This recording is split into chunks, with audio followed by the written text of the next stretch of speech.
2 ಸಮುವೇಲನು ಅಧ್ಯಾಯ 10. ಇದಾದ ನಂತರ ಅಮ್ಮೋನಿಯರ ಅರಸನು ಸತ್ತನು. ಅವನಿಗೆ ಬದಲಾಗಿ ಅವನ ಮಗನಾದ ಹಾನೂನನು ಅರಸನಾದನು.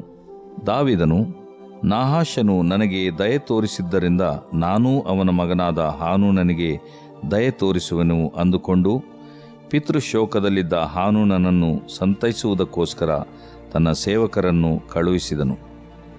ದಾವೀದನ ಸೇವಕರು ಅಮ್ಮೋನಿಯರ ದೇಶಕ್ಕೆ ಬಂದಾಗ ಅಲ್ಲಿನ ಪ್ರಭುಗಳು ತಮ್ಮ ಒಡೆಯನಾದ ಹಾನೂನನಿಗೆ, ದಾವೀದನು ನಿನ್ನ ಬಳಿಗೆ ಸಂತೈಸುವವರನ್ನು ಕಳುಹಿಸಿದ್ದರಿಂದ ಅವನು ನಿನ್ನ ತಂದೆಯನ್ನು ಸನ್ಮಾನಿಸುವವನಾಗಿದ್ದಾನೆಂದು ತಿಳಿಯುತ್ತೀಯೋ?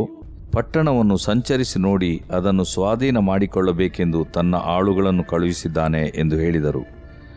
ಆದದರಿಂದ ಹಾನೂನನು ದಾವೀದನ ಸೇವಕರನ್ನು ಹಿಡಿಸಿ ಗಡ್ಡದ ಅರ್ಧ ಭಾಗವನ್ನು ಬೋಳಿಸಿ ಅವರ ನಿಲುವಂಗಿಗಳನ್ನು ಕುಂಡಿಯಿಂದ ಕೆಳಗಿನ ಭಾಗವನ್ನೆಲ್ಲ ಕತ್ತರಿಸಿ ಕಳುಹಿಸಿಬಿಟ್ಟನು. ಅವರು ಈ ವರ್ತಮಾನವನ್ನು ದಾವೀದನಿಗೆ ಹೇಳಿ ಕಳುಹಿಸಿದಾಗ ಅವನು ಬಹಳವಾಗಿ ಅಪಮಾನ ಹೊಂದಿದ ಅವರಿಗೆ ಆಳುಗಳ ಮುಖಾಂತರವಾಗಿ, ನಿಮ್ಮ ಗಡ್ಡ ಬೆಳೆಯುವವರೆಗೆ ನೀವು ಯೆರಿಕೋವಿನಲ್ಲಿದ್ದು ಅನಂತರ ಬನ್ನಿರಿ ಎಂದು ಹೇಳಿಸಿದನು.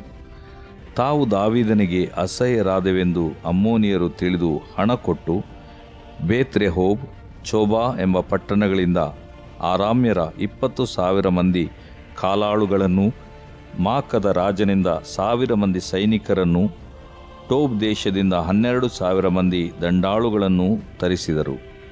ಈ ಸುದ್ದಿಯು ದಾವೀದನಿಗೆ ಮುಟ್ಟಿದಾಗ ಅವನು ಯೋವಾಬನನ್ನೂ ಎಲ್ಲ ಶೂರ ಸೈನಿಕರನ್ನು ಕಳುಹಿಸಿದನು. ಕೂಡಲೇ ಅಮ್ಮೋನಿಯರು ಹೊರಗೆ ಬಂದು ಊರು ಬಾಗಿಲಿನ ಬಳಿಯಲ್ಲಿ ವ್ಯೂಹ ಕಟ್ಟಿದರು. ಚೋಬಾ, ರೆಹೋಬ್ ಎಂಬ ಸ್ಥಳಗಳ ಆರಾಮ್ಯರು, ಟೋಬ್, ಮಾಕಾ ದೇಶಗಳವರು ಪ್ರತ್ಯೇಕವಾಗಿ ಮೈದಾನದಲ್ಲಿ ಇಳುಕೊಂಡಿದ್ದರು. ಯೋವಾಬನು ತನ್ನ ಮುಂದೆಯೂ ಹಿಂದೆಯೂ ಯುದ್ಧ ಪ್ರಾರಂಭವಾದದ್ದನ್ನು ಕಂಡು ಇಸ್ರಾಯೇಲ್ಯರಲ್ಲಿ ಶ್ರೇಷ್ಠರಾದ ಸೈನಿಕರನ್ನು ಆರಿಸಿಕೊಂಡು ಅವರನ್ನು ಆರಾಮ್ಯರಿಗೆ ವಿರೋಧವಾಗಿ ನಿಲ್ಲಿಸಿದನು. ಉಳಿದ ಜನರನ್ನು ತನ್ನ ತಮ್ಮನಾದ ಅಬೀಷೈಯ ವಶಕ್ಕೆ ಕೊಟ್ಟು ಅವನಿಗೆ, ಆರಾಮ್ಯರು ನನ್ನನ್ನು ಸೋಲಿಸುವಂತೆ ಕಂಡರೆ ನೀನು ನನ್ನ ಸಹಾಯಕ್ಕೆ ಬಾ. ಅಮ್ಮೋನಿಯರು ನಿನ್ನನ್ನು ಸೋಲಿಸುವಂತೆ ಕಂಡರೆ ನಾನು ನಿನ್ನ ಸಹಾಯಕ್ಕೆ ಬರುವೆನು. ಧೈರ್ಯದಿಂದಿರು. ನಮ್ಮ ಜನರಿಗೋಸ್ಕರವೂ ನಮ್ಮ ದೇವರ ಪಟ್ಟಣಗಳಿಗೋಸ್ಕರವೂ ನಮ್ಮ ಪೌರುಷವನ್ನು ತೋರಿಸೋಣ. ಯೆಹೋವನು ತನಗೆ ಸರಿ ಕಾಣುವಂಥದ್ದನ್ನು ಮಾಡಲಿ ಎಂದು ಹೇಳಿ ಅವನನ್ನು ಅಮ್ಮೋನಿಯರಿಗೆ ವಿರೋಧವಾಗಿ ಕಳುಹಿಸಿದನು. ಯೋವಾಬನು ಅವನ ಜನರು ಅರಾಮ್ಯರಿಗೆ ವಿರೋಧವಾಗಿ ಯುದ್ಧ ಪ್ರಾರಂಭಿಸಿದಾಗ ಅರಾಮ್ಯರು ಓಡಿಹೋದರು. ಇವರು ಓಡಿಹೋಗುವುದನ್ನು ಅಮ್ಮೋನಿಯರು ಕಂಡು ಅವರೂ ಅಬೀಷೈಯ ಎದುರಿನಿಂದ ಓಡಿಹೋಗಿ ಪಟ್ಟಣವನ್ನು ಹೊಕ್ಕರು. ಯೋವಾಬನು ಅಮ್ಮೋನಿಯರೊಡನೆ ಯುದ್ಧ ಮಾಡುವುದನ್ನು ಬಿಟ್ಟು ಯೆರೂಸಲೇಮಿಗೆ ಹೋದನು. ಆರಾಮ್ಯರಿಗೆ ತಮ್ಮ ಸೈನ್ಯವು ಇಸ್ರಾಯೇಲ್ಯರಿಂದ ಅಪಜಯ ಹೊಂದಿತೆಂದು ಗೊತ್ತಾದಾಗ ಅವರೆಲ್ಲರೂ ಕೂಡಿ ಬಂದರು. ಹದದೆಜೆರನು ಯೂಫ್ರೆಟಿಸ್ ನದಿಯ ಆಚೆಯಲ್ಲಿದ್ದ ಆರಾಮ್ಯರನ್ನು ಕರೆ ಕಳುಹಿಸಿದನು. ಅವರು ಹೇಲಾಮಿಗೆ ಬಂದರು. ಹದದೆಜೆರನ ಸೇನಾಪತಿಯಾದ ಶೋಬಕನು ಅವರ ನಾಯಕನಾದನು. ಈ ಸುದ್ದಿಯು ದಾವೀದನಿಗೆ ಮುಟ್ಟಿದಾಗ ಅವನು ಇಸ್ರಾಯೇಲ್ಯರೆಲ್ಲರನ್ನೂ ಕೂಡಿಸಿಕೊಂಡು ಯೋರ್ದಾನ್ ಹೊಳೆ ದಾಟಿ ಹೇಲಾಮಿಗೆ ಬಂದನು. ಆರಾಮ್ಯರು ವ್ಯೂಹ ಕಟ್ಟಿ ದಾವೀದನೊಡನೆ ಯುದ್ಧಕ್ಕೆ ನಿಂತಾಗ ಇಸ್ರಾಯೇಲ್ಯರ ಮುಂದೆ ಸೋತು ಓಡಿಹೋದರು. ದಾವೀದನು ಅರಾಮ್ಯರ 700 ರಥಗಳನ್ನು ಹಾಳು ಮಾಡಿ 40,000 ಮಂದಿ ರಾಹುತರನ್ನು ಹತಿಸಿಬಿಟ್ಟನು. ಸೇನಾಪತಿಯಾದ ಶೋಬಕನು ಗಾಯ ಹೊಂದಿ ಅಲ್ಲೇ ಸತ್ತನು. ಹದದೆಜೆರನಿಗೆ ದಾಸರಾಗಿದ್ದ ಅರಸರೆಲ್ಲರೂ ಇಸ್ರಾಯೇಲ್ಯರ ಮುಂದೆ ತಮ್ಮ ಕೈ ಸಾಗದೆಂದು ತಿಳಿದು ಅವರೊಡನೆ ಒಪ್ಪಂದ ಮಾಡಿಕೊಂಡು ಅವರ ದಾಸರಾದರು. ಅಂದಿನಿಂದ ಆರಾಮ್ಯರು ಅಮ್ಮೋನಿಯರಿಗೆ ಸಹಾಯ ಮಾಡುವುದಕ್ಕೆ ಧೈರ್ಯಗೊಳ್ಳಲಿಲ್ಲ. ದೇವರು ಪ್ರೀತಿಸುವ ಪ್ರೀತಿಯ ಬಿಗ್ ಜೆ ಟಿವಿ ಪ್ರಿಯ ವೀಕ್ಷಕರಿಗೆ ನಮ್ಮ ಕರ್ತನಾದ ಯೇಸು ಕ್ರಿಸ್ತನ ಹೆಸರಿನಲ್ಲಿ ನಿಮ್ಮನ್ನು ವಂದಿಸಿ ಸ್ವಾಗತ ಬಯಸುತ್ತಿದ್ದೇವೆ. ಬನ್ನಿರಿ ಎಂದು ಒಟ್ಟಾಗಿ ದೇವರ ಅಮೂಲ್ಯವಾದಂಥ ವಾಕ್ಯವನ್ನು ಒಂದೊಂದು ಚಾಪ್ಟರ್, ಒಂದೊಂದು ಅಧ್ಯಾಯವಾಗಿ ಅಧ್ಯಯನ ಮಾಡಿಕೊಳ್ತಾ ಇರುವಂಥ ವೇಳೆಯಲ್ಲಿ ಇಂದು ನಮ್ಮ ಅಧ್ಯಯನ 2ನೇ ಸಮುವೇಲನ ಗ್ರಂಥ, the second book of Samuel, chapter 10, 10ನೇ ಅಧ್ಯಾಯ. 9ನೇ ಅಧ್ಯಾಯದಲ್ಲಿ ನಡೆದಂಥ ಘಟನೆ ಏನಂತ ಹೇಳಿದರೆ, ದಾವಿದನು ಎಲ್ಲೆಲ್ಲಿ ಹೋದರೂ ಅವನಿಗೆ ಜಯ ಸಿಗ್ತಿತ್ತು. ದಾವಿದನು ಅವನಿಗೆ ಒಳ್ಳೆಯ ಒಂದು ಟೀಮ್ ಇತ್ತು. ದಾವಿದನು ಅವನಿಗೆ ದೇವರ ಅನುಗ್ರಹವಿತ್ತು. David had a favour of God. ದಾವಿದನಿಗೆ ದೇವರ ಮೆಚ್ಚುಗೆ ಸಿಕ್ಕಿತು. David had victory wherever he went. ದಾವಿದನು ಎಲ್ಲೆಲ್ಲಿ ಹೋದರೂ ಅಲ್ಲಲ್ಲಿ ಅವನಿಗೆ ಜಯ ಸಿಕ್ತು. David had a good team, ಒಳ್ಳೆಯ ದಳ, ಒಳ್ಳೆಯ ಜೊತೆ ಕೆಲಸದವರು, ಎ ಗುಡ್ ಕೋವರ್ಕರ್ ದಾವಿದನಿಗೆ ಇದ್ದರು. ಅಷ್ಟೇ ಅಲ್ಲದೆ ಅವನ ಫ್ಯಾಮಿಲಿ ಕೂಡ, ಅವನ ಮಕ್ಕಳು ಕೂಡ ಅವನ ಜೊತೆಯಲ್ಲಿ ಸಹಕಾರವಾಗಿ ಯಾಜಕರಾಗಿ ದೇವ್ರ ಸೇವೆ ಮಾಡುವವರಾಗಿದ್ದರು. ಒಂದು ಫ್ಯಾಮಿಲಿಯಲ್ಲಿ ಮಕ್ಕಳು ದೇವ್ರ ಸೇವಕರಾಗಿ ದೇವರು ಆಯ್ಕೆ ಮಾಡಿದರೆ ನಿಜವಾಗಿ ಅದು ಧನ್ಯತೆಯ ಒಂದು ಕುಟುಂಬ ಅಂತ ಹೇಳ್ಬೋದು. ಸರಿ, ಇವತ್ತು ನಾವು 10ನೇ ಅಧ್ಯಾಯವನ್ನು ನೋಡ್ಕೊಳ್ಳೋದಕ್ಕೆ ಮುಂಚಿತವಾಗಿ, ದಾವಿದನು ಯಾರಿಗೆ ನಾನು ದಯೆ ತೋರಿಸಲಿ, whom shall I show the favor and mercy of God ಎಂಬುದಾಗಿ ಸೌಲನ ಮನೆಯವರಿಗೆ ಇನ್ಯಾರಾದರೂ ಇದ್ದಾರಾ ನಾನು ದಯೆ ತೋರಿಸ್ಬೇಕಂತ ಹೇಳಿದಾಗ, ಚೀಬ ಅಂತ ಹೇಳ್ಬಿಟ್ಟು ಒಬ್ಬ ಮನುಷ್ಯನು, ಕೆಲಸದವನು, ಸೌಲನ ಮನೆಯಲ್ಲಿ ಕೆಲಸ ಮಾಡ್ತಾ ಇದ್ದಂಥ ವ್ಯಕ್ತಿ ಅಂದ ತಕ್ಷಣ ಭಾಳ ಕಡಿಮೆಯಾಗಿ ನಾವು ತಿಳ್ಕೊಬಾರ್ದು. ಯಾಕಂತ ಹೇಳಿದ್ರೆ ಚೀಬನಿಗೆ 15 ಮಂದಿ ಗಂಡು ಮಕ್ಕಳು, 20 ಮಂದಿ ಸೇವಕರಿದ್ದರು. 20 ಸರ್ವೆಂಟ್ಸ್ ಈ ಹ್ಯಾಡ್. ಚೀಬ ಬಂದು ಸೌಲನ ಮನೆಯಲ್ಲಿ ಸರ್ವೆಂಟೇ, ಆದರೆ ಅವನ ಕೈ ಕೆಳಗೆ 20 ಜನರು ಸರ್ವೆಂಟ್ಸ್ ಆಗಿದ್ದರಂತೆ. ಹಾಗಾದರೆ ನಿಜವಾಗಿಯೂ ಇತನ ದೊಡ್ಡ ಮನುಷ್ಯನೇ. ಅವನು ಹೇಳ್ತಾನೆ, ಹೌದು, ಯೋನತಾನನ ಮಗನಾದಂಥ ಮೆಫಿಬೋಶೆತ್ ಇದ್ದಾನೆ, ಅವನ ಅಡ್ರೆಸ್ ಎಲ್ಲಿದೆ ಅಂತ ಹೇಳ್ಬಿಟ್ಟು ಬೇಗನೆ ಅರಸನು, ಅಂದರೆ ದಾವಿದನು ಹುಡುಕೊಂಡು ಕಡೆಗೆ ಮೆಫಿಬೋಶೆತನ್ನು ಕರ್ಕೊಂಬರ್ತಾರೆ. ಮೆಫಿಬೋಶೆತ್ ಅಂತ ಹೇಳಿದರೆ ನಾಚಿಕೆಯನ್ನು ಹೊರಗೆ ಹಾಕುವಂಥವನು, ಒನ್ ಹೂ ಡಿಸ್ಪೆಲ್ಸ್ ಶೇಮ್ ಎಂಬುದಾಗಿ. ಅಂಥ ಒಬ್ಬ ಮನುಷ್ಯನು ಬಂದಾಗ ಅವನು 2 ಕಾಲು ಕುಂಟಾಗಿದ್ದವು. ಯೋನತಾನನ ಮಗನು, ಒಡಂಬಡಿಕೆಯ ಮಿತ್ರನ ಮಗನು, covenant friends son was he. ಆದ ಕಾರಣ ದಾವಿದನು ಭಾಳ ಸಂತೋಷ ಆಗಿರಬೇಕು. ದಾವಿದನು ಅವನು ನೋಡಿದ ತಕ್ಷಣ ಹೇಳಿಬಿಡ್ತಾನೆ, ಹೆದರಬೇಡ, ಯಾಕಂದರೆ ನಾನು ನನ್ನ ಒಡಂಬಡಿಕೆಯ ಸ್ನೇಹಿತನು, ಕವನೆಂಟ್ ಫ್ರೆಂಡನ್ನು ನೆನಪು ಮಾಡಿಕೊಂಡು ನಿನಗೆ ನಾನು ದಯೆ ತೋರಿಸ್ತೇನೆ, ನಿನಗೆ ನಿನ್ನ ಎಲ್ಲ ಆಸ್ತಿಯನ್ನು ಹಿಂದಿರುಗಿ ಕೊಟ್ಬಿಡ್ತೇನೆ, ಸೌಲನ ಭೂಮಿಯನ್ನೆಲ್ಲ ನಿನಗೆ ಹಿಂದಕ್ಕೆ ಕೊಡ್ತೇನೆ, ಮತ್ತು ಪ್ರತಿದಿನ ನೀನು ನನ್ನ ಪಂಕ್ತಿಯಲ್ಲಿ ಊಟಕ್ಕೆ ರಾಜಪುತ್ರನಾಗಿಯೇ ಇರಬೇಕೆಂಬುದಾಗಿ ಹೇಳಿದಾಗ ಭಾಳ ಸಂತೋಷವಾಗ್ತದೆ. ಮೆಫಿಬೋಶೆತನಿಗೆ ಅವನ ಜೊತೆಯಲ್ಲಿನೇ ಇದ್ದು ಬಿಡ್ತಾನೆ. ಇದಾದ ನಂತರ 2ನೇ ಸಮುವೇಲ 10ನೇ ಅಧ್ಯಾಯ 1ನೇ ವಚನದಲ್ಲಿ ಅಮ್ಮೋನಿಯರ ಅರಸನು ಸತ್ತನು. ಅಮ್ಮೋನಿಯರ ಅರಸನ ಹೆಸರು ನಾಹಾಷ್ ಅಂತ ಹೇಳಿದ್ರೆ ಹಾವು ಅಂತ ಹೇಳ್ಬಿಟ್ಟು, ಸ್ನೇಕ್, ಸರ್ಪಂಟ್. ನೋಡ್ರಿ, ಹೆಸರು ಆ ರೀತಿಯಾಗಿ ಆ ದಿವಸಗಳಲ್ಲಿ ಇಟ್ಕೊಳ್ತಿದ್ರು. ಸರ್ಪೆಂಟ್ ಎಂಬಂಥ ಮನುಷ್ಯನು ಅಮ್ಮೋನಿಯರ ಅರಸನಾಗಿದ್ದನು. ಆದರೆ ಇವರೆಲ್ಲ ಅಪೋಸಿಷನ್ ಪಾರ್ಟಿ, ಇವರೆಲ್ಲ ವಿರೋಧ ಪಕ್ಷದವರು ಆಗಿದ್ದರೂ ಏನು, ಮನುಷ್ಯರಲ್ವಾ, ಮನುಷ್ಯತ್ವ ತೋರಿಸೋದ್ರಲ್ಲಿ ತಪ್ಪೇನಿದೆ ಅಂತ ಹೇಳ್ಬಿಟ್ಟು ದಾವಿದನು ಏನು ಮಾಡ್ತಾನೆ, ಅಮ್ಮೋನಿಯರ ಅರಸನು ಸತ್ತ ಮೇಲೆ, ಅಂದರೆ ನಾಹಾಷನ ಸತ್ತ ಮೇಲೆ ಅವನಿಗೆ ಬದಲಾಗಿ ಅವನ ಮಗನಾದ ಹಾನೂನನು ಅರಸನಾದನು. ಹಾನೂನ್ ಅಂತ ಹೇಳಿದ್ರೆ ಮೆಚ್ಚುಗೆ, ಫೇವರ್, ಮೆಚ್ಚುಗೆ, ಮರ್ಸಿ, ಕರುಣೆ, ಬೆಂಡ್, ಬಗ್ಗು ಎಂಬುದಾಗಿರುವಂಥ ಒಂದು ಹೆಸರು ಈ ಹಾನೂನನ ಹೆಸರು. ದಾವಿದನಿಗೇನು ಹೇಳ್ತಾನೆ, ನಾಹಾಷನು ನನಗೆ ದಯೆ ತೋರಿಸಿದ್ದರಿಂದ ನಾನೂ ಕೂಡ ಅವನ ಮಗನಾದ ದಯೆ ಎಂಬ ಹೆಸರಿರುವಂಥ, ಮೆಚ್ಚುಗೆ ಎಂಬಂಥ ಹೆಸರಿರುವಂಥವನಿಗೆ ನಾನು ದಯೆ ತೋರಿಸ್ಬೇಕು. ನನಗೇನು ಆಶ್ಚರ್ಯ ಆಗ್ತದೆ ಈ ದಾವಿದನ ಬಗ್ಗೆ ಅಂತ ಹೇಳಿದರೆ, ಹೌದು, ದಯೆ ತೋರಿಸಿದನು ಸ್ವಂತ ಜನರಿಗೆ. ಅದನ್ನು ಅರ್ಥ ಮಾಡಿಕೊಳ್ಬೋದು. ಯಾಕಂದರೆ ಸೌಲನ ಮನೆಯವರು ಅವ್ರಿಗೆ ದಯೆ ತೋರಿಸ್ಬೇಕು. 9ನೇ ಅಧ್ಯಾಯದಲ್ಲಿ ಅದನ್ನು ನಾವು ನೋಡ್ತೇವೆ.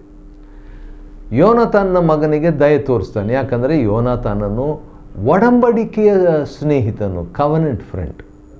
ಆದರೆ 10ನೇ ಅಧ್ಯಾಯ ನೋಡುವಾಗ ಸ್ವಂತದವರಲ್ಲ, ಒಡಂಬಡಿಕೆಯ ವ್ಯಕ್ತಿ ಅಲ್ಲ, ಆದರೂ ಕೂಡ ಇವನು ದಯೆ ತೋರಿಸ್ಬೇಕು ಅಂತ ಇಷ್ಟಪಡ್ತಾನೆ. ಯಾಕಂತ ಹೇಳಿದರೆ ಈ ದಯೆ ತೋರಿಸುವಂಥದ್ರಲ್ಲಿ ಅಥವಾ ಕರುಣೆ ತೋರಿಸುವ ವಿಷಯ ಭಾಳ ಸ್ಪೆಷಲ್ ಆದಂಥ ಒಂದು ವಿಷಯ. ನನಗೊಂದು ವಾಕ್ಯ ನೆನಪಿಗೆ ಬರ್ತದೆ.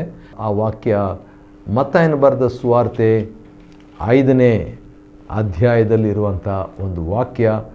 ಅದು ಈ ರೀತಿಯಾಗಿದೆ. 5ನೇ ಅಧ್ಯಾಯದ 7ನೇ ವಚನದಲ್ಲಿ, ಮತ್ತಾಯ 5:7, ಮ್ಯಾಥ್ಯೂ ಚಾಪ್ಟರ್ 5:7, ಕರುಣೆಯುಳ್ಳವರು ಧನ್ಯರು, ಅವರು ಕರುಣೆ ಹೊಂದುವರು. ಯಾವಾಗ ನಾವು ಬೇರೆಯವರಿಗೆ ಕರುಣೆ ತೋರಿಸ್ತೀವೋ, ಬೇರೆಯವರಿಗೆ ಕರುಣೆ ತೋರಿಸ್ತೀವೋ, ಆಗ ಕರುಣೆ ಹೊಂದುವೆವು ದೇವರಿಂದ.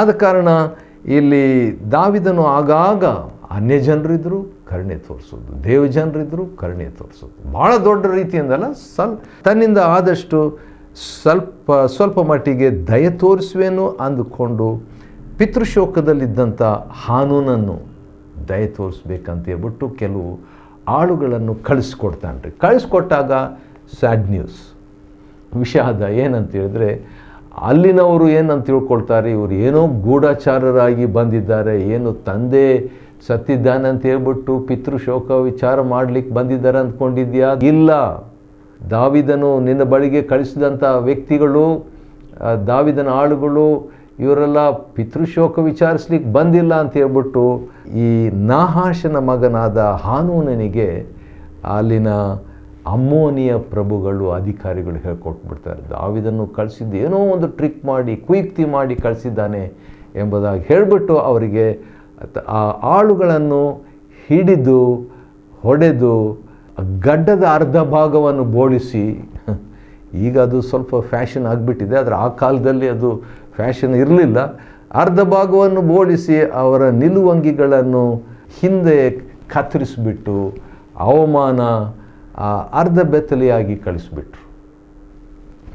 ಈ ಒಂದು ವರ್ತಮಾನವು ದಾವಿದನಿಗೆ ಸಿಕ್ಕಿದಾಗ ಅವನಿಗೆ ಬಹಳ ಅಪಮಾನ ಹೊಂದಿದ. ಅವರಿಗೆ ಏನು ಹೇಳ್ತಾನೆ, ನಿಮ್ಮ ಗಡ್ಡ ಬೆಳೆಯುವವರೆಗೆ ನೀವೇನು ಮಾಡಿರಿ, ಎರಿಕೋವಲ್ಲಿ ಅಲ್ಲೇ ಇರಿ, ಎರಿಕೋವಿನಲ್ಲಿದ್ದು ಅನಂತರ ಬನ್ನಿರಿ, ಗಡ್ಡ ಬೆಳೆದ ಮೇಲೆ ಆಮೇಲೆ ನೀವು ಕಾಣಿಸ್ಕೊಳ್ಬೋದು ಅಂತ ಹೇಳ್ಬಿಟ್ಟು ಹೇಳ್ತಾನೆ ರೀ. ಅಷ್ಟರೊಳಗೆ ಏನು ಮಾಡ್ತಾರೆ, ಈ ಅಮ್ಮೋನಿಯರು ದಾವಿದನ ಜೊತೆಯಲ್ಲಿ ಯುದ್ಧಕ್ಕೆ ಬರಬೇಕಂತ ಹೇಳ್ಬಿಟ್ಟು ಬೇತ್ರೆಹೋಬ್ ಎಂಬ ಸ್ಥಳದಿಂದ 20,000 ಜನರು ಸೈನಿಕರನ್ನು, ಮಾಕದ ರಾಜನಿಂದ 1,000 ಮಂದಿ ಸೈನಿಕರನ್ನು, ಆಮೇಲೆ ಠೋಬ್ ದೇಶದಿಂದ 12,000, 20,000, 1,000, 21,000, 12,000, ಈ ರೀತಿಯಾಗಿ 22, 32, 33,000 ಜನರು ಸಡನ್ನಾಗಿ ಯುದ್ಧಕ್ಕೆ ಬರ್ತಾ ಇದ್ದಾರೆ.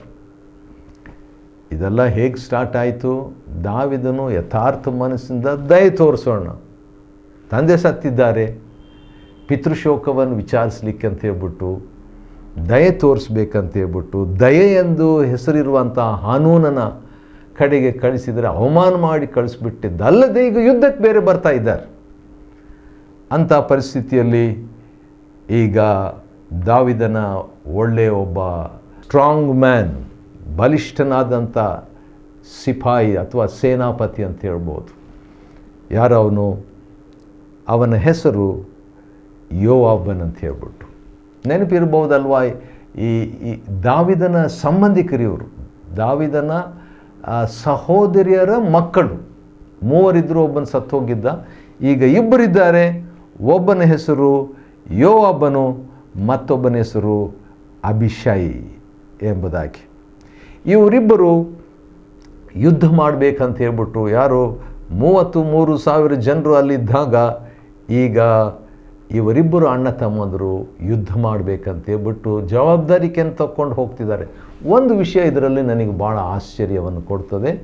ಅದು ಇವರಿಂದ ನಾವು ಕಲಿತ್ಕೊಳ್ಬೋದು, ಇವರ ಅಣ್ಣ ತಮ್ಮಂದರಿಂದ. ಅಣ್ಣ ಏನು ಹೇಳ್ತಿದ್ದಾನೆ, ಯೋವಾಬನು ಏನು ಹೇಳ್ತಿದ್ದಾನೆ, ಅಭಿಷೇಕ್ಗೆ ಶ್ರೇಷ್ಠವಾದಂಥ ಕೆಲವು ಸೈನಿಕರನ್ನು ಕೊಟ್ಬಿಟ್ಟು ಕೆಲವರನ್ನು ತನ್ನ ಕಡೆಗೆ ಇಟ್ಕೊಂಡು ಏನು ಹೇಳ್ತಾನೆ ಗಮನಿಸ್ರಿ, ಭಾಳ ಚೆನ್ನಾಗಿದೆ ಇದು. 2ನೇ ಸಮುವೇಲ ಮತ್ತು 10ನೇ ಅಧ್ಯಾಯದ 10ನೇ ವಚನವನ್ನು ನೆನಪಿಟ್ಕೊಳ್ಳೋಕೆ ಈಸಿ. 2 ಸ್ಯಾಮ್ಯುಯಲ್ 10:10 ಅದರಲ್ಲಿ ಅಭಿಷೇಕ ವಶಕ್ಕೆ ಕೊಟ್ಟು, ಅರಾಮ್ಯರು ನನ್ನನ್ನು ಸೋಲಿಸುವಂತೆ ಕಂಡರೆ, ಯುದ್ಧ ಮಾಡ್ತಿದ್ದಾರೆ. ಈಗ ಅಣ್ಣ ಅರಾಮ್ಯರ ಜೊತೆಗೆ ಯುದ್ಧ ಮಾಡ್ತಿದ್ದಾನೆ, ತಮ್ಮ ಅಭಿಷೇಕ್ ಅರಾಮ್ಯರ ಜೊತೆಗೆ ಯುದ್ಧ ಮಾಡ್ತಾ ಇದ್ದಾನೆ. 2 ಗ್ರೂಪ್, 2 ಭಾಗವಾಗಿ. ಈಗ ಅರಾಮ್ಯರು ನನ್ನನ್ನು ಸೋಲಿಸುವಂತೆ ನಿನಗೆ ಕಂಡ್ರೆ ಏನು ಮಾಡಬೇಕು, ನೀನು ನನ್ನ ಸಹಾಯಕ್ಕೆ ಬಾ. ಅಮ್ಮೋನಿಯರು ನಿನ್ನನ್ನು ಸೋಲಿಸುವಂತೆ, ಒಂದು ಕಡೆ ಇವರು ಹೌದು ವೈರಿಗಳು, ಈ ಕಡೆನೇ ವೈರಿಗಳು. ಅಮ್ಮೋನಿಯರು ನಿನ್ನನ್ನು ಸೋಲಿಸುವಂಥದ್ದನ್ನು ನಾನು ನೋಡಿದರೆ ನಾನು ನಿನ್ನ ಸಹಾಯಕ್ಕೆ ಬರ್ತೇನೆ. ಒಳ್ಳೆಯ ಒಂದು ಅಗ್ರಿಮೆಂಟ್ ಅಲ್ವಾ?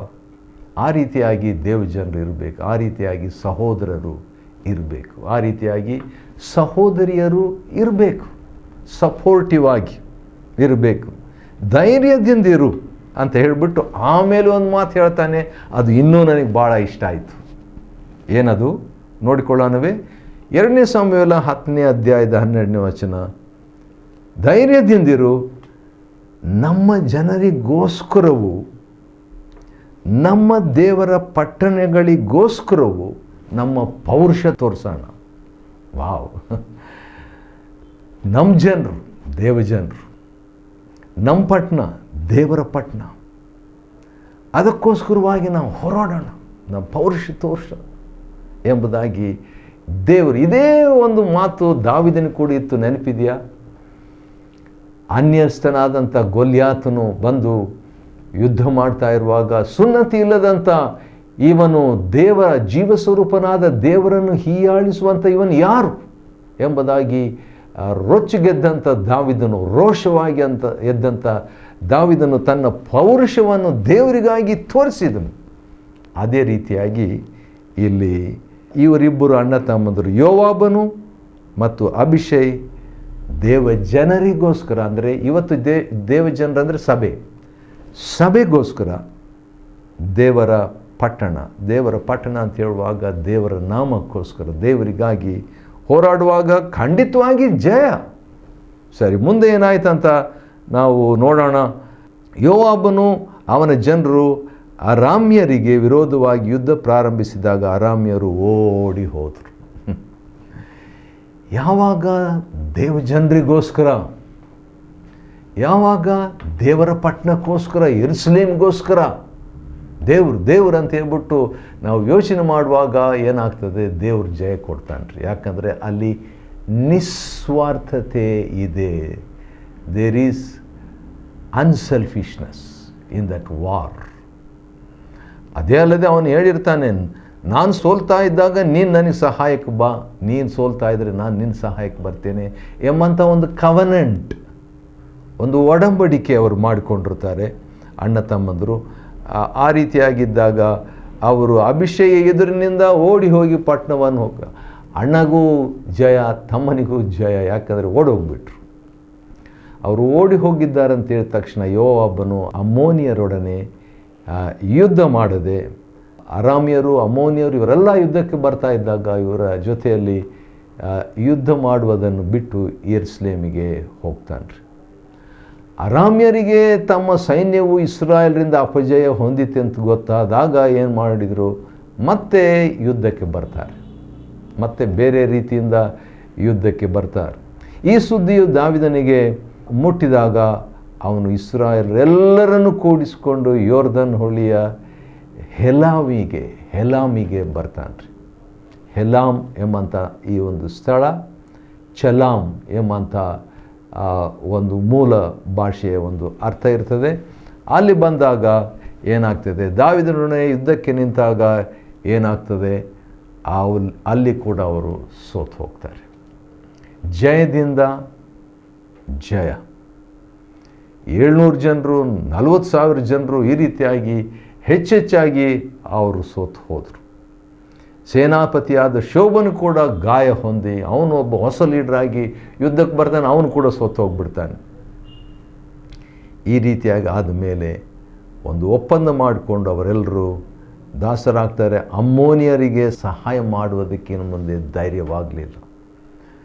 ಸುಮ್ಮನೆ ಅವರು ಬಂದರು, ಆದರೆ ಅವರು ಸೋತು ಹೋದರು. ಸೋತು ಹೋದ ಮೇಲೆ ಆ ರೀತಿಯಾಗಿ ಬರಬಾರ್ದಂತೆ. ಯಾಕಂದರೆ ದೇವರಿದ್ದಂಥ ಒಂದು ಸ್ಥಳ, ದೇವರ ಜನರಾಗಿದ್ದರು ಇವರು. ಆದ ಕಾರಣ ಒಂಥರ ಹೆದರಿಕೆ ಅವರಿಗೆ ಬಂದು ಜಯ ಅವರಿಗೆ ಸಿಕ್ಕಿದಂಥ ವಿಷಯವನ್ನು ನಾವು 2 ಸಮುವೇಲ 10ನೇ ಅಧ್ಯಾಯದಲ್ಲಿ ನಾವು ನೋಡ್ತೇವೆ ರೀ. 2 ಸಮುವೇಲ 10ನೇ ಅಧ್ಯಾಯವನ್ನು ಅಧ್ಯಯನ ಮಾಡಿಕೊಳ್ಳುವಂತೆ ದೇವರು ನಮಗೆ ಕೊಟ್ಟ ಕೃಪೆಗಾಗಿ ಆತನಿಗೆ ಸ್ತೋತ್ರವಾಗಲಿ. ದೇವರು ನಿಮ್ಮನ್ನು ಆಶೀರ್ವದಿಸಲಿ.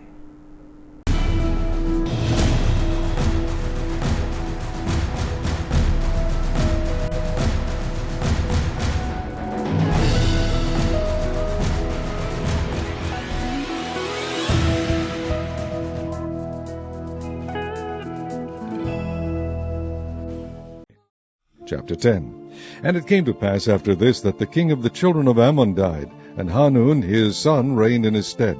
Then said David, I will shew kindness unto Hanun the son of Nahash, as his father shewed kindness unto me. And David sent to comfort him by the hand of his servants for his father. And David's servants came into the land of the children of Ammon. And the princes of the children of Ammon said unto Hanun their lord, Thinkest thou that David doth honor thy father, that he hath sent comforters unto thee? Hath not David rather sent his servants unto thee to search the city, and to spy it out, and to overthrow it? Wherefore Hanun took David's servants, and shaved off the 1/2 of their beards, and cut off their garments in the middle, even to their buttocks, and sent them away. When they told it unto David, he sent to meet them, because the men were greatly ashamed. And the king said, Tarry at Jericho, until your beards be grown, and then return.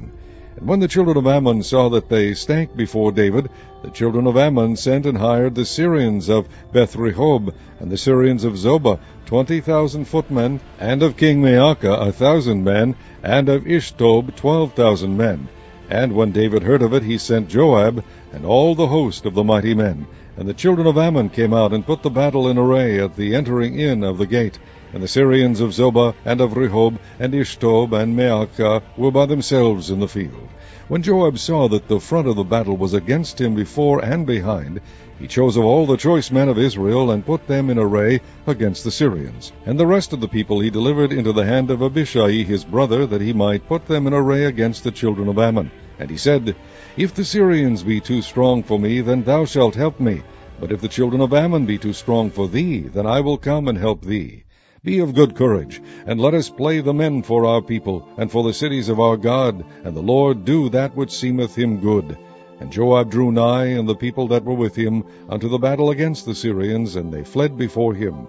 And when the children of Ammon saw that the Syrians were fled, then fled they also before Abishai, and entered into the city. So Joab returned from the children of Ammon, and came to Jerusalem. And when the Syrians saw that they were smitten before Israel, they gathered themselves together. And Hadarezer sent and brought out the Syrians that were beyond the river, and they came to Helam. And Shobach, the captain of the host of Hadarezer, went before them. And when it was told David, he gathered all Israel together, and passed over Jordan, and came to Helam. And the Syrians set themselves in array against David, and fought with him. And the Syrians fled before Israel, and David slew the men of 700 chariots of the Syrians, and 40,000 horsemen, and smote Shobach, the captain of their host, who died there. And when all the kings that were servants of Hadarezer saw that they were smitten before Israel, they made peace with Israel, and served them. So the Syrians feared to help the children of Ammon any more.